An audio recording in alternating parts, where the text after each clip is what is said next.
What's up everyone, and welcome back to the channel. And yes, I know what you're thinking. Pasensya na sa itsura. Hindi na ako nakapag-ayos, hindi na ako nakaligo. I was just too excited to get here and check the progress. Ang aaga pa lang, andito na agad ako.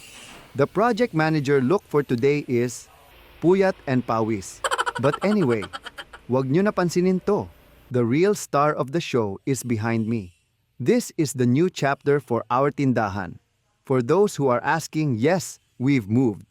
Lumipat na po kami ng pwesto, and syempre, dapat lagi tayong energized. We are now here in our new location sa Pamplona. At ito, aabangan nyo, guys. This will be the future site of the new and improved Johanna's merchandise. Tara, let's check it out. Basta imagine nyo na lang na mabango ako, okay? Ayan, as you can see, super busy ang ating mga manong carpenters. Sila ang mga magicians behind this project. Grabe, ang sisipag. Sila maaga pa lang, fresh na. Ako, mukha na akong part ng construction. On track daw tayo. Thank God. Buti na lang at hindi niya pinansin na amoy, project site na rin ako. Focus lang sa work.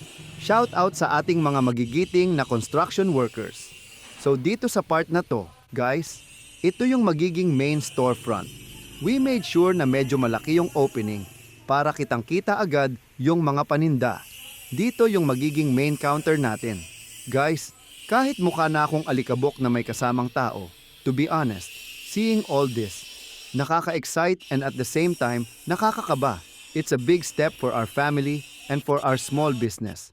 Pero seeing the progress, paunti-unti, nabubuo na yung pangarap natin for the new store. All the puyat and pawis will be worth it.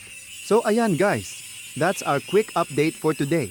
This is just part 1 of our construction series for Johanna's Merchandise 2.0. Abangan nyo ang mga susunod na vlogs. Promise, sa next video, baka naligo na ako. Baka lang. Depende sa excitement. What do you think of the progress so far? And kung may suggestions kayo, like what color should we paint the store, comment down below. I would love to read your ideas.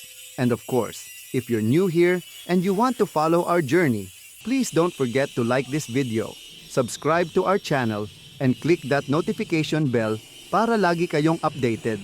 Maraming salamat for joining me today. Sige na, uuwi na ako para mag-shower. See you all in the next vlog as we continue to build our dream. Bye!